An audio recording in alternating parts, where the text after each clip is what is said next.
Hello and welcome to Fresh Perspectives. My name is Gail, and we are having Tina Newell today for the fourth time in a row. And then next week we will move along to somebody different for a change. But anyway, thank you for coming on again today, Tina. Thank you for having me. Oh, you're welcome. And she is she is planning on talking to us about protein this morning. So we've covered fat, carbs, and now we're going to do protein and chronic pain management. And that was the first one. Yeah, doing diet to do that. And I think protein's a little tricky because people think you won't get enough if you don't eat meat. Mm-hmm. And there's a big push out right now on adding more protein to your diet. If you go into the store, that's like the newest thing they're pushing is products with high protein, which are really just manufactured foods. You can really get enough protein from your food. Right. So a protein is made up of amino acids. We'll do a little background. So there's 9 essential amino acids. There's a lot more amino acids, but the essential ones are the ones that your body will not make. So there are 9 of them. They each do something crucial in your body. So you obviously need each one of them every day. However, it's not just in animal. There's a lot of complete proteins in vegetables also. Mm-hmm. So any kind of bean, that's not always complete, but soybeans, tempeh, tofu, edamame, they are. Quinoa, which was an ancient grain from South America. Mm-hmm. Miso, which is a soy-based product.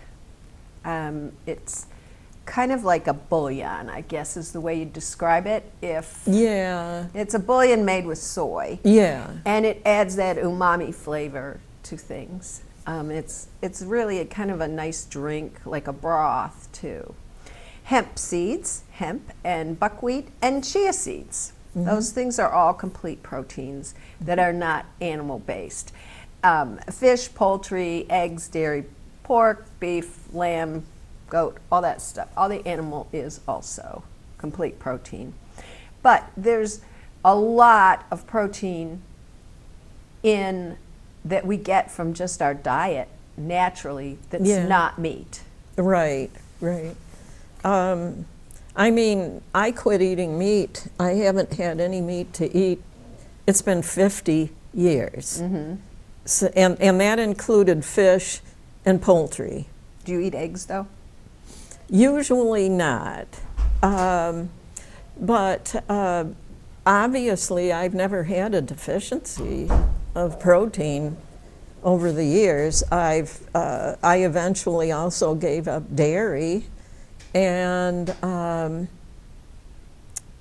I don't know, I've been healthy all these years, so I don't think I'm doing anything wrong. Well, there's lots of people that don't eat meat at all, and they're very healthy. And then there's people who are vegetarians who eat really poorly, just like there's people and everything. So That's because, they've given up meat, but then they still eat stuff like, you can buy junk food that's plant-based. Mm-hmm. So anything in a box is pretty much junk food if it's got more than 3 or 4 ingredients. Mm-hmm. My advice to anybody who wants to quit eating meat or go to a totally plant-based diet is to do the research, to consult with registered dietitians who are familiar with the proper way to eat on a plant-based diet. That's what I did. I just followed the instructions. Right now there's so much information out. I mean, the internet tells you all these different things. There's so many books. I've looked into so many different types of diets just because I'm getting ready to teach these cooking classes and things. So, I mean, there's so many diets you can be on, and you just have to be well-rounded, I think, more than anything. And I think quitting eating meat is, it's difficult in the United States today. Heck, it's difficult to drive down the thruway 8 hours and find something to eat if you don't bring it with you that's healthy. I know. That's what us people on plant-based diets do. We always, when we're going to be gone from home for more than a couple hours or so, we bring stuff with us because we know we have to take care of ourselves. But it does take a shift. It's kind of like quitting smoking or losing weight or any of those things. It takes an initial commitment to learn how to do it, and then it becomes a habit. But to create that habit, it seems like so much work to people that have never done it before. Yeah. But the nice thing is, there's a lot of cookbooks out there that are like vegetarian on the go or something like that, that you can put a salad in a mason jar and take it with you and just keep salad dressing at work or things like that. So there's a lot of things available now that weren't available years ago. Right, right. Which is nice. We are really lucky. I remember when I first, quit eating meat, it was like, well, I had to be constantly thinking about it. Well, I would like to just go through. I made some copies. I went online. There's a, oh geez, I should have written down which website it was. But there's a website that tells you, it gives you different name brand products even too. And like it'll tell you how many grams of protein are in them. And you can set it up. It's Food Data, I think is what it's called, My Food Data. And you can actually put in what you had for breakfast, and it'll tell you how many grams of protein, carbs, and fat you got out of that. Oh, okay. And it doesn't break down the fats, which is not too good because, I mean, most plant-based fats are really good for you. Like avocado's loaded with fat. But it's the good kind of fat for you. So it doesn't break that down. So it might look like you're eating a lot of fat when you're really not. But anyways, if you look at a cup of large white beans that are cooked, there's 17 grams in there. So I just used myself as an example. I went in and I figured out my basal metabolic rate. And you can do that. Just type in basal metabolic rate and up will come this thing, and you put in your age, your sex, your height, your weight, and then you just hit compute and how active you are during the day. And it'll tell you how many calories you need to maintain your body weight. So mine was about 1850. So that's the minimum calories, and I'm not promoting counting calories at all. I think it's one of the worst things to do. But one of the things, if you are trying to lose weight, you do need to eat that minimum amount. It might seem like if you eat less, you'll lose weight faster, but you really won't because your body resets. It goes into this preservation, kind of starvation mode, and it conserves as much energy as it can, and you might actually end up gaining weight. So you really need to, if you're trying to lose weight, you need to know approximately what you need, the number you need to eat. So that meant my protein needs were 45 grams for a day. So I figured out like the 3 things that I usually eat for breakfast. I'll have steel cut oats and an apple and maybe throw an egg on top. And that is, and I try to eat my biggest meal at breakfast and lunch and not eat as much at night.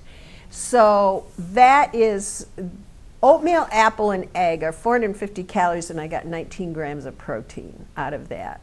When I just make a smoothie, which I use flaxseed, hemp seed, nut butter in, as well as berries and things, I was getting I figured out I'd get 20 grams of protein out of that and 500 calories. So that is about a little less than a third of what I'm eating, because I'll probably eat a half at lunchtime and then not as much at dinner. So, and I don't count calories, and I don't think people should count calories. It's kind of, it makes you obsess about food, and then it starts labeling things as good and bad, and I shouldn't eat this, and I've cheated, so now I'm going to do this. And it's just, I think if you know approximately what you're doing, if you have, I mean, everybody does, I mean, people eat pretty much the same thing for things for breakfast during the week, I think. You know, you might have a big brunch or something on the weekend, but we can figure out what that is and just know in the back of our head that I'm getting a little less than a third or a little more than a third with what I ate. And so that's what I did. So I've already had 20 grams, so I'm almost halfway there. Right, right. So if you start adding in, I always have something with beans during the day. That's right around 15 grams right there. So then I'm up to 35. I only need 10 more. And vegetables, like let's look at just, and by the way, hemp seeds, an ounce of hemp seeds, which is about, I don't know, maybe a little more than a tablespoon, have 9 grams in it. And wow. Yeah. Yeah. And flaxseed has a lot in it too, and it also has a really good fat in it, linoleic acid, which is really good for your brain.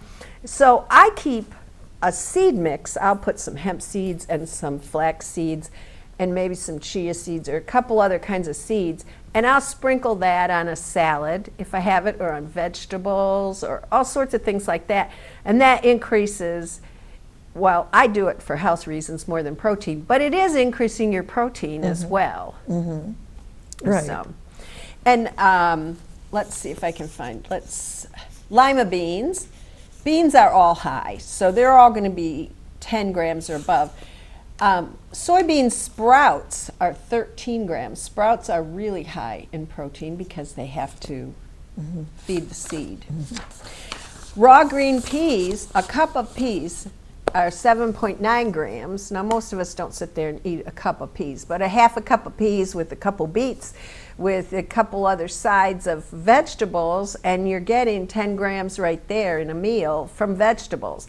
Now, those aren't complete, but the hemp is, and the flaxseed are, and things like that. So, and just because something isn't complete, one type of food might add one kind of those amino acids, and another might combine with another amino acid, so you're getting your full amino acids for the day. Right, as long as you mix a bunch of them.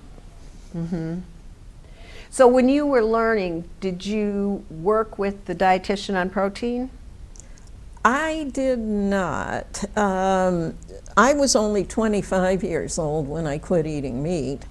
And I think it was probably when I was in my over the years, I was kind of lucky to be introduced to this at a young age, because I was able to make changes every so many years as I learned more things. Like somebody who would be my age now and wanting to go on that kind of a diet, it would be difficult for them because they'd be older and wouldn't have that time to gradually make those changes. Well, so, I have eaten just vegetables, and I've eaten every which way. And I think that one of the things is you do learn as you go along. But once I had been studying all this stuff for years off and on, and about 10 years ago, I started following Mark Hyman's Fat book and his writings, and I went through my kitchen and just got rid of, I was a nurse. I taught people that vegetable oils were better for them, and I had all that stuff in there, and so I just cleaned everything out, and then it cost me a lot of money to get started again, because you had to go buy everything that wasn't the wrong thing. Right. You had to go buy the right things. And I always kept a lot of dried nuts in, but I might have had them dry roasted instead of raw, which you're Right. supposed to do, and things Right, like that. right. So there's healthier ways to eat the things that you've always eaten. So it's not like you're changing everything. You just kind of have to change one thing at a time. Yeah, yeah. I'm glad that I started out young making the changes, because and not all of the information was available when I was 25 years old too. So it was new research came out from time to time. It's like they were talking about complete proteins. Mm-hmm. You know, you have to have this. If you have to also have this to make it a complete protein. And a lot of the recipe books back then were like that. And later on, it came out that there were some sort of laws or something where they were supposed to teach it that way. But nowadays, they're teaching it where as long as you have complete protein through your 3 meals of the day, it's okay. You don't have to do it in every recipe. Just have a wide variety of foods throughout the day. I think that eating whole foods makes it more nutritious, and eating them that are locally grown and not on a truck for 3 days makes a big difference.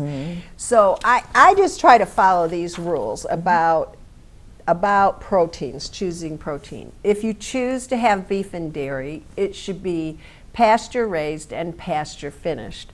When animals are fed grains in feedlots, they're made to eat grass. Their stomachs are made to digest grass or hay in the winter, and it makes them ill.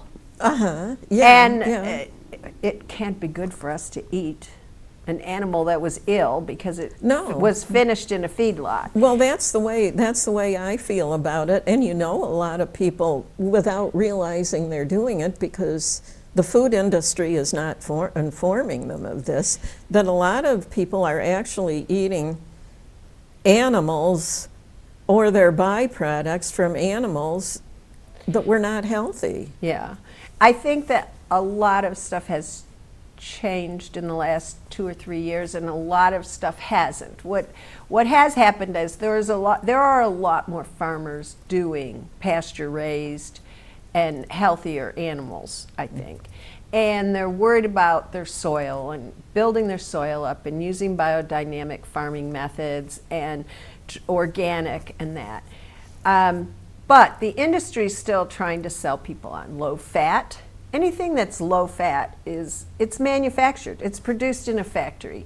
That wasn't the way our bodies were supposed to eat. We were supposed to be gatherers. And it's not a whole food. No, it's not anymore. It's not a whole food. So eating pasture-raised meat it increases their nutritional value. So it's helping you. So if you're going to choose, and the problem is you either need to work with a farmer, which is nice, and there are, if you go to the Westfield Farmers Market, you can meet all sorts of meat producers who raise their animals the correct way. Oh, do they sell Yes. meat at that one? They I didn't do. know They sell that. meat, and that way you can get in with those farmers and know which days they're open at their farm, or you can order enough for your freezer for the winter when the farmer's market isn't in. The other thing is when you buy sheep and lamb and goat, I'm not really a big fan of that kind of meat myself, but if you do, 99% of those animals are pasture raised, just because that's where they raise them. So they are a healthier option, really, than beef, but it just depends if you like the flavor of them. Which a lot of people don't, maybe? I don't know. It's not my favorite thing, so I never serve it. So I don't know how much people eat. I just don't like the smell of it when it's cooking. That's what gets me. But they are healthier options if you like that. they're also leaner meat too, if you're trying to limit your fat. If you're buying poultry and eggs, you want to buy something that's cage-free and it's fed organic grain. And you want them processed humanely and cleanly, which is a real problem. Wegmans has chickens that are organically fed and not dipped in chlorine. Most chickens are dipped in chlorine, which is a poison, to kill the bacteria. So you want to get something that hasn't, or a lot of farms butcher their own poultry, and they do it much more humanely than the way it is in a factory. Free-range eggs have a higher nutritional content. I almost brought a free-range egg to show the difference, but I didn't have a regular egg. A free-range egg has this gorgeous, like, bright yellow yolk, and the other ones, when you put it next to it, it's like, I don't know, it looks in order blah. to show the comparison, you would have had to buy a carton I know, of the other I eggs. wouldn't have used them, so I didn't. But if you happen to be switching over and you look at the difference, and sometimes during the really bad egg shortage, I think they were sticking a few that weren't pasture raised in my pasture raised, because some of them were really blah and some of them were really bright. So anyway, fish, wild caught fish is better if you're eating fish. Same with shellfish. Seafood has iodine in it, which we need. It has good, clean, low-fat protein, the good kind of fat. It has omega-3s in it. We eat too many omega-6s, and we should have a balance between the two. Omega-6s come from vegetable oil and all those man-made oils. Yeah, the problems with those oils is, well, for one thing, they're not a whole food. No, they're not. They've been. It's just all fat. Well, it's even worse than that, because they press them and then they heat them, which causes them to become rancid, and then they have to put things in it so that you can't smell the rancidity. Yeah, one registered dietitian that I met a few times, he said he would rather see people eat olives than to eat olive oil. Well, if you eat the correct olive oil, if you use the cold pressed extra virgin olive oil, that's good for you. And I always try to get it where it's European or California olive oil, because sometimes they mix things and do that. But I think the olive oil industry's come a long ways. But I mean, olives are great for you. They're really, really healthy. I like to put them in homemade hummus. Yeah.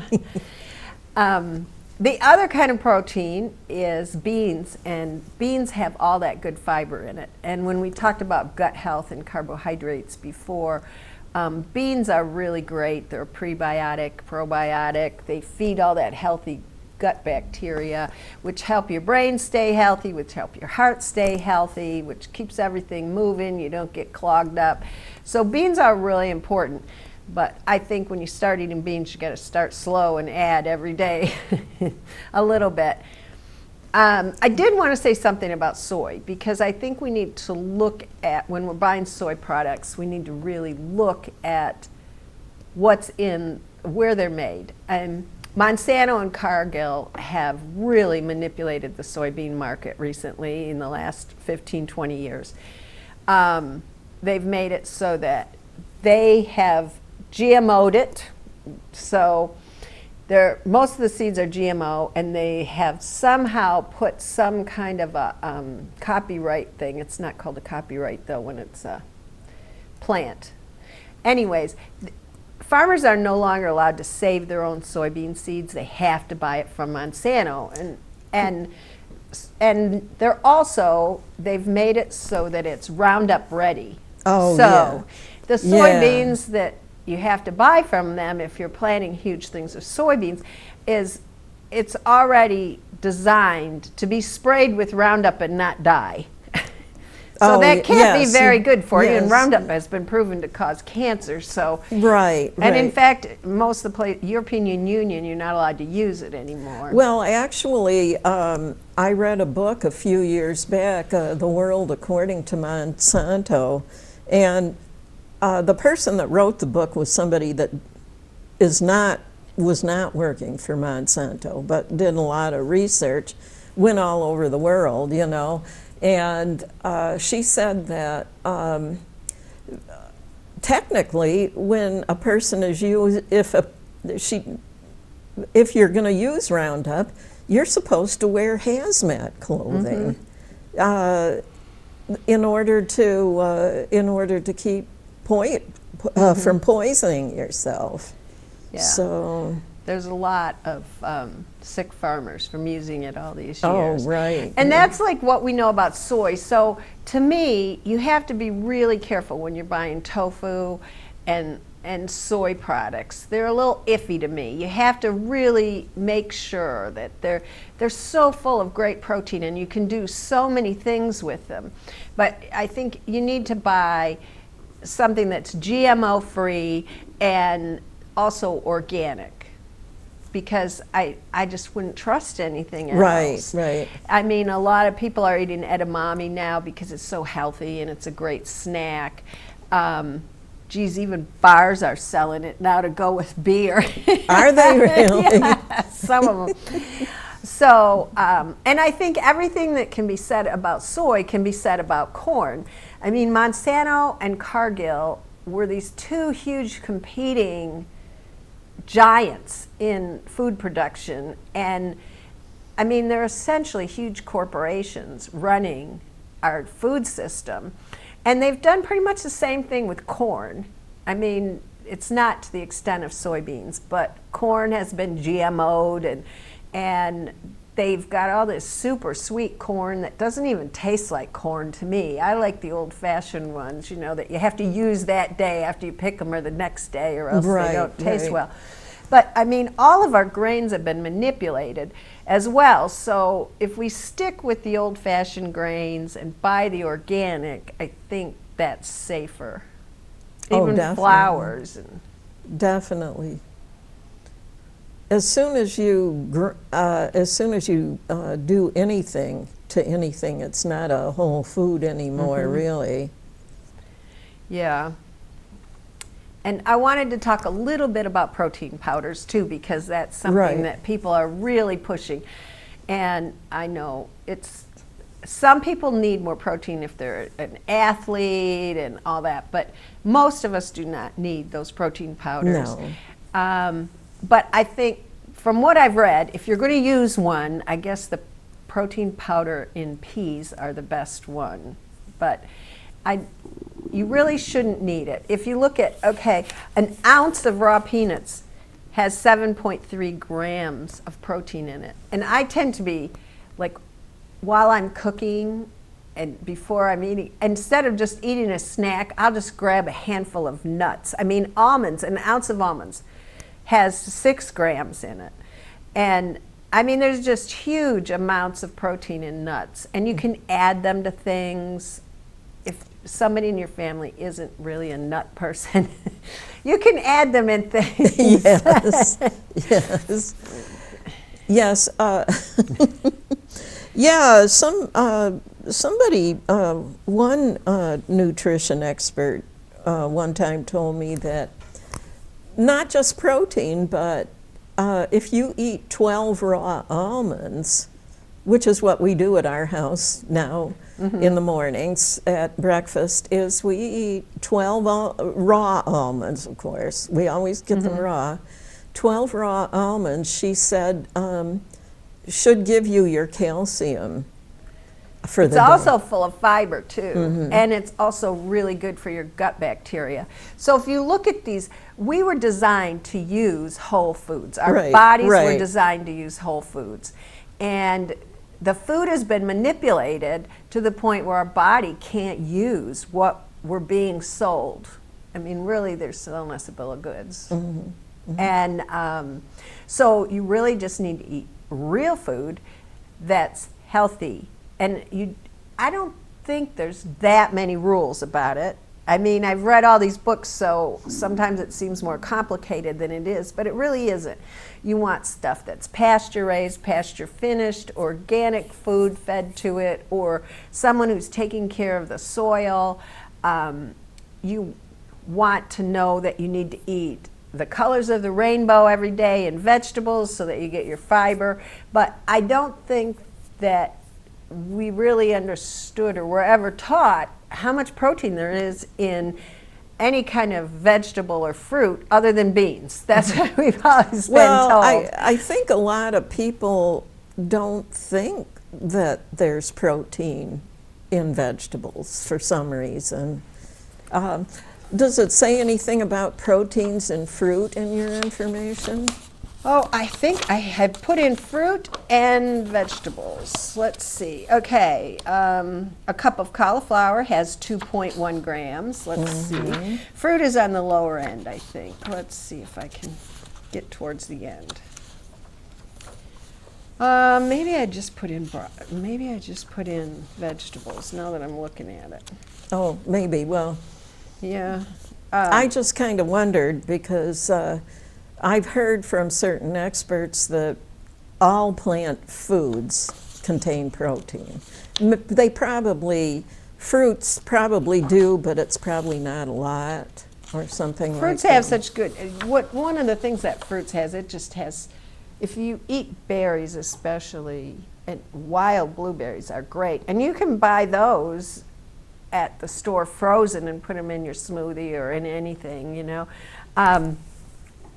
They have tons and tons of phytonutrients in it, and plus they have things that fight cancer and all these other things. And they have, the thing is about fruit is you want to eat it with something else so that it doesn't spike your blood sugar, something that's slower at spiking your blood sugar. So if you add it to yogurt, maybe put some yogurt in your smoothie or some nut butter in your smoothie, that slows you don't want your blood sugar to go sky high by just sitting there pounding fruit all day, because that, everything in moderation. Yeah. So, but I did do some stuff on, so yogurt, a small container of yogurt. Now this is Greek yogurt plain. If you're going to eat yogurt with fruit, you should add the fruit to the yogurt, not buy the ones that have the fruit in it already, because it has a lot of sugar added to it. Oh, right. But I mean, my husband just takes it out of the freezer, sticks it in a bowl, puts the yogurt on top, waits 5 minutes, and then eats that with some granola on it, Yeah. But that has like 17 grams in itself, just one of those of protein. Salmon, a 3-ounce thing of salmon, you get all those good omega-3 fats. I just don't like the taste of oily fish. No. I put anchovies in things, but I hide it so I don't have to taste it too much. It's just kind of in the background because it has such good fat for your heart in it. But yeah, let me see if there's anything else in here. Oh, you know what they did have in this I thought was funny was whitefish, smoked whitefish somewhere I saw it. I mean, that's like smoked whitefish. That's what they always, everybody always buys at Barcelona. Yeah, at the fish shack there. And it's full of protein too. But I don't know where it is in here. It's not in alphabetical order, that's a problem. Oh, okay.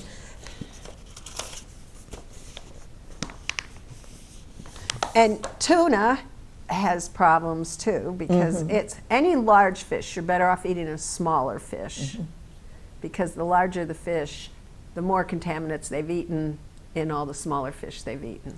Yeah, I have heard that tuna is a predatory fish, that it eats other. Well, they're huge too, so they need to eat a lot. So they're eeating a lot too.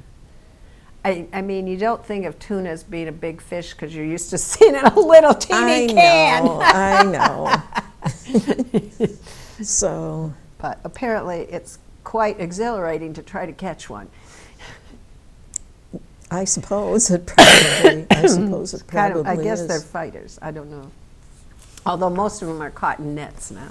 Yeah, yeah, I suppose they are. Um, According to what I have been told by certain dietitians and so forth, is that I wanted to mention this on the program, that I have had registered dietitians tell me that it's almost impossible to have a deficiency of protein because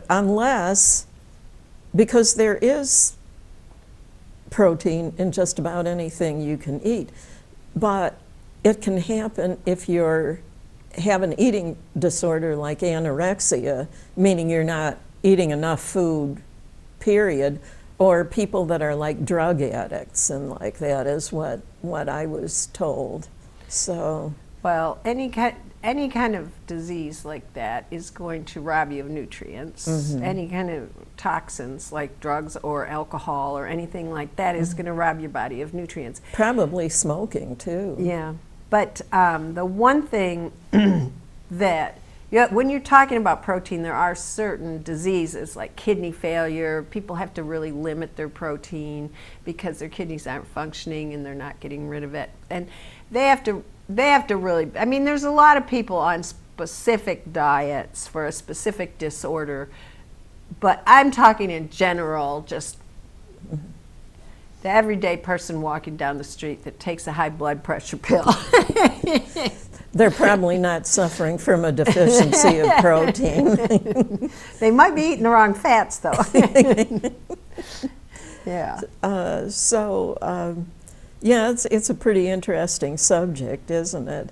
But you know, some of us, part of the reason we'll go on like a vegetarian diet, quit eating meat or something, for health reasons. You know, even though I was only in my 20s, I get aches and pains really easily, and you know, I had an anxiety disorder, and so that's why I quit eating meat. But then down the road, a year or something like that, you realize you're feeling a lot better, and all of a sudden it becomes an animal rights issue because you've proven to yourself that your body didn't need those things. So it becomes an animal rights issue. And then when I found out there was a vegetarian vegan society group in Chautauqua County, and I joined up, and I started looking into it further and found out that animal agriculture is harming the environment. It is. So, if it's done improperly, it certainly is. I mean, we were brought up to be hunters and gatherers. That was the way our bodies were designed. That was the way the earth was designed. We ate mostly plants, and occasionally we could run fast enough to catch an animal before we had guns and arrows and all those kinds of things. So our bodies were designed to eat whole foods. right. And we are designed to be an omnivore. It's not like we're a cow and we can't digest meat. But I think we eat way too much meat. Definitely. And even if you want to, if you're a meat eater, I mean, Michael Pollan wrote that book, Pollan, I don't know how you pronounce his last name. I think it might be pollen. Yeah, The Omnivore's Dilemma, because you've got all these bad things going into industrialized meat products, and then and they're the ones being subsidized by the government also, and then you have small farms that are trying to do it right and care for the animals properly, and they're not getting any subsidies from the government, and their meat has to be more expensive because it's not mass produced like that, and they take care in the butchering and all the other things. So I think that if people, I can see both sides of it. I have not eaten meat in my lifetime, and then I've gone back to small portions of it once in a while, and that's what I do. And I try to eat meat that has been raised humanely. But it is a problem. We have way too many animals on pasture in the world. It's taking up so much space. And they've cut down huge amounts of the rainforest to turn into pasture land. And palm oil. And for palm oil, which is one of the things that's really good for you. Yeah. Oh my There's gosh. a lot of the Amazon's getting cut down for palm oil growth. But if you go out in the desert in the United States, I mean, I was out in Tucson and down by in there. There's almond orchards everywhere down there, and they're all having to be irrigated.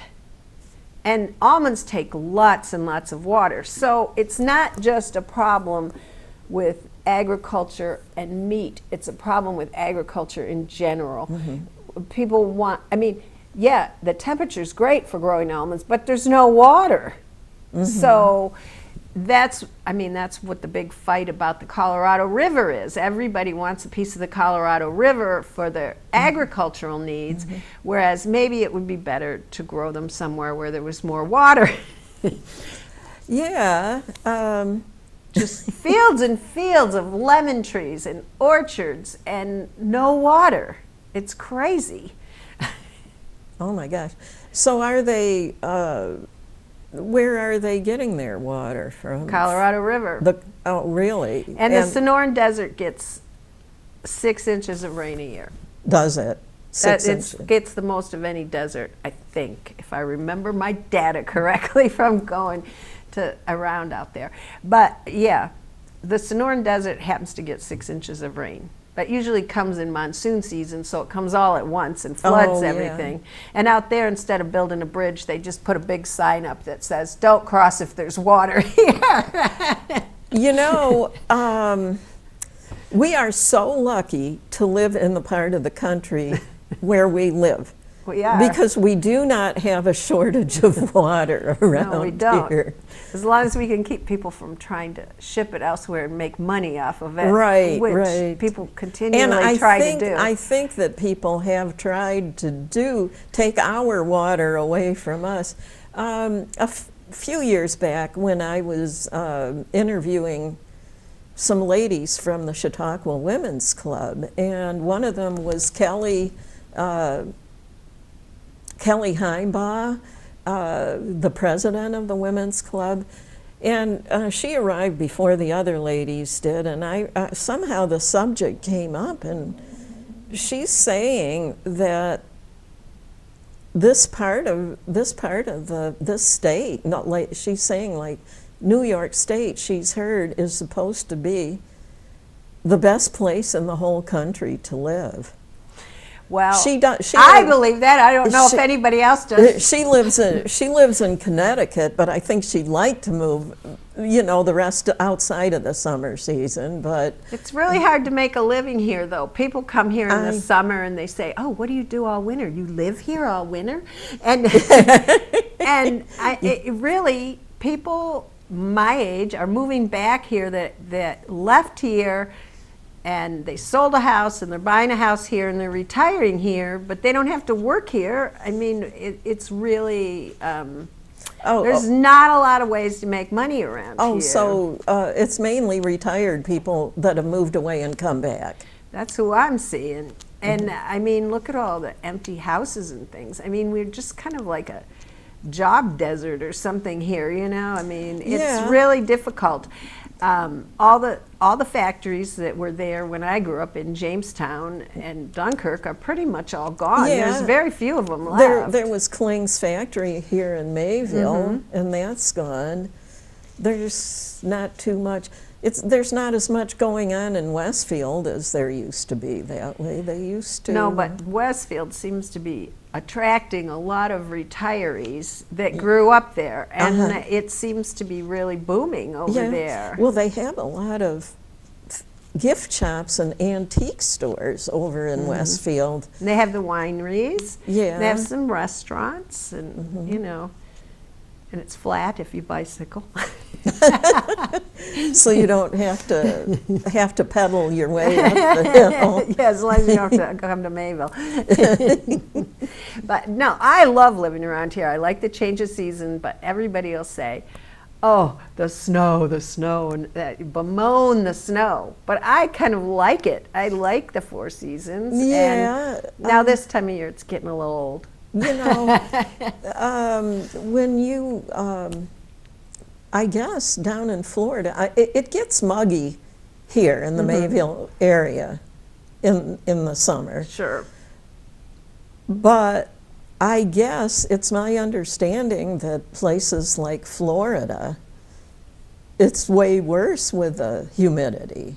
Well, it's when it gets cold in Florida, it's like yesterday. You know how damp cold it was? It was miserable damp cold here. That's the way it is in Florida. So they can't, and then they get the hurricanes the tornadoes. Well, we have gotten some tornadoes here in recent years. Yes.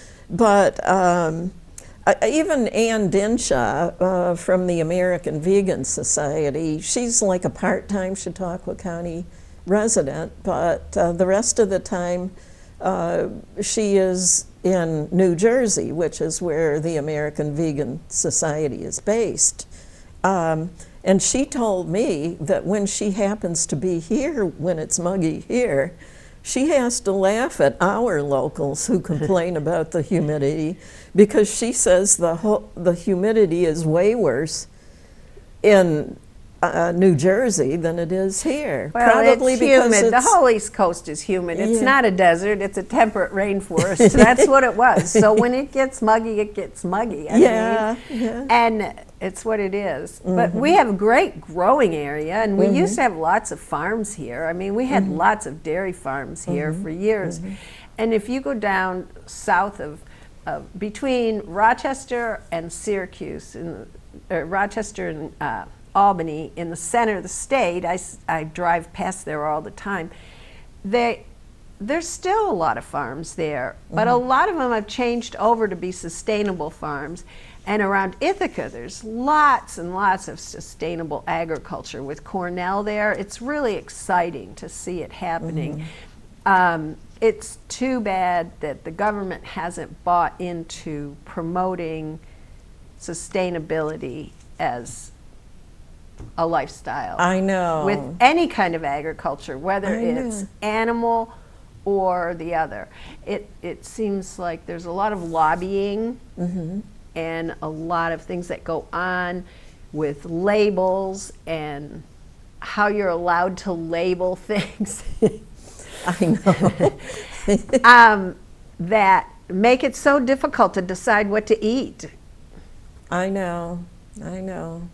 I remember the reason I gave up dairy was because of, well, I had already switched over to the plant-based milk alternatives in like my late 30s, but in my early 50s when I had the thyroid problem, that was when I gave up cheese and all the others, all the others.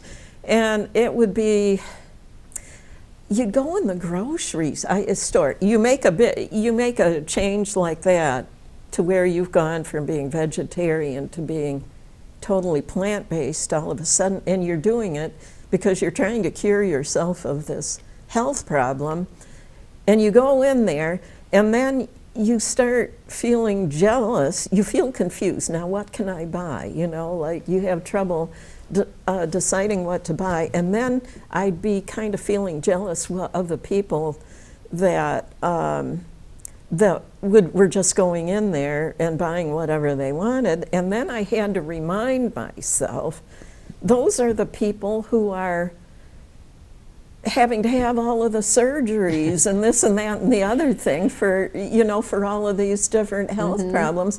And here I am, and I'm reminding myself that I'm the lucky one because I'm going in and only buying foods that will help me get rid of this problem that I have, instead of letting a surgeon take my thyroid gland out. I'm going to cure myself And it worked. So I'm glad that I did it the way that I did. Well, I think part of the problem is people are busy and they don't have time to do the research, and they don't. And then they get into a store and they see a box of something that says it's going to be fast and it's organic, but it has 40 ingredients in it. I mean, I think if you eat whole food, like if I buy something in a package, it's usually semolina flour or something like that. Oh, yeah. I don't buy anything in a package. Like I don't even try to buy crackers very often. We or don't get chips them. or anything like we that. We don't buy crackers very often, and even then, I try to get something that's, has those healthy kinds of seeds and stuff in it. Well, I make my own seed crackers, but you can only do so much. Right, too. right. And I'm retired, so I really feel for people who are holding down a full-time job and trying to get their laundry done and I did that whole wheel for years, Exactly. And get your kids to school on time and make sure they did their homework and all that. So it's really confusing for people. And I think that if you have, what I'm trying to do is get people eating whole foods and healthy fats and move a little bit more. And try to practice some relaxation stuff and to learn to enjoy cooking. And I think one of the things that I look back on when I was raising my kids, and I didn't work Monday through Friday most of the time because I was a nurse. I might work 3/12s, so I was more flexible than most people. But part of those 3/12s were the weekend every other weekend, so I had to deal with that too. But I think I had a set thing of like 25 or 30 dishes that I made. And if we had pizza that week, we wouldn't have it for 2 or 3 more weeks, because pizza's got a lot of gluten in it and a lot of flour, and it's really not that great for you, but you're not going to tell a 13-year-old they can't have pizza either. Right. And I enjoy a piece of pizza every once in a while too. But I make it from scratch. And, right. And the same way, I would have this cycle of things, and I think if people had a cycle of things and they knew how to make 3 kinds of salad dressing, and then if you know how to make a simple vinaigrette, you can just change the herbs, change the seeds, change whatever. But you have to have some kind of an understanding of why you're doing it. Like I don't use any kind of vegetable oil or anything like that, but I can go take a regular recipe and make it healthier. Like instead of putting Crisco in it, you can use unrefined coconut oil, which has the same consistency. And I have an oatmeal cookie recipe that the kids love that used Crisco, and I started making it with coconut, and they said, "Oh, this is better. What did you do?" Well, it's got that little bit more flavor in it. It does. The coconut, it has the coconutty flavor, yeah. And it's good in an oatmeal cookie. Now, you might not want it in something else, but I think if you know how to substitute those things, you have to still have just a little bit of an understanding why you're doing it. Otherwise, you won't do it. If somebody just tells you to do something, you're not going to do it. You have to understand why you're doing it. Right, and you have to want it to be that way, because you have to, it's kind of like you have to have a goal. I want to eat this way because I know I will have a healthier, I will feel better. And you do too. Boy, I'll tell you, if you're driving down the thruway and you forgot to pack something and you eat some of that junk food just to fill the hole, you're about dead an hour later down the way after you eat those horrible fries or whatever you chose to eat. And once you start eating clean, it's like you said, you want to keep it up because you know that it helped. Yeah, you have more energy, and you just feel cleaner. You do. Your body actually feels, it's kind of cleanness that you can feel all the way through your body, and it's a feeling of being much more cleaner than just taking a shower. Yeah, and it also, I think it empowers you because you're doing it for yourself and your family, and you're self-sufficient. That's what it is. You're becoming more self-sufficient. And I think a lot of people think that cooking just takes too much time and energy. And I spend a lot of time cooking because I enjoy it. But some mornings I can put a great meal on the table if I just spend 25 minutes in the morning. I make a salad, I stick it in a bowl and have it ready. I'll get whatever I'm going to cook out, chop it up, get it ready. Because at 5 o'clock, I might be exhausted, and then all I have to do is throw the stir fry together and put it over some rice or something like that. Yeah. And I think that it's a habit that you create, and you have to learn why you're doing it, and that it does help. Well, you know, when I was first learning to bake, baking bread, and, you know, from pumpkins that we grew in our garden and berries that I would pick wild, you know, I was learning to also bake pies and like that, you know, because there'd be more berries. I know. What do you do with them? Just what you could eat fresh with breakfast. Well, so anyways, I mean, it seemed challenging to learn how to do those things, but as time went on and it got to be it seemed easier after that. After you do something 3 or 4 times, all of a sudden you're getting it. When I write my recipes for my class, I always write notes for later on there, because I write all over my cookbooks. I mean, I remember as a kid, nobody was allowed to write in a book. I write on everything. I write notes to myself. Don't ever do that if you get any of Ann Dinshaw's. Ann Dinshaw has written is the author of several vegan recipe books, and she saw me start to write something on a piece of paper on top of one of her recipe books, even though I had bought it from her. Her autograph was in it. That was okay. But, and she's going, oh no, you can't do that. You can't. That's just her specific problem. I can't remember if I don't write it down. You know, it's like she wants people not only to use her recipes, but she wants her recipe books to be taken very well care of. Well, I think I'm taking care of them because I write in them. I use them. That means I'm using them. I have a cookbook from this man in Birmingham, Alabama, and I don't even know where I bought it. It was before I even heard of his restaurants. He's won the James Beard Award, and we went on a trip down there, and we got a reservation 2 months ahead of time. But when I got the cookbook, I make like 4 things out of that cookbook, but it's really good.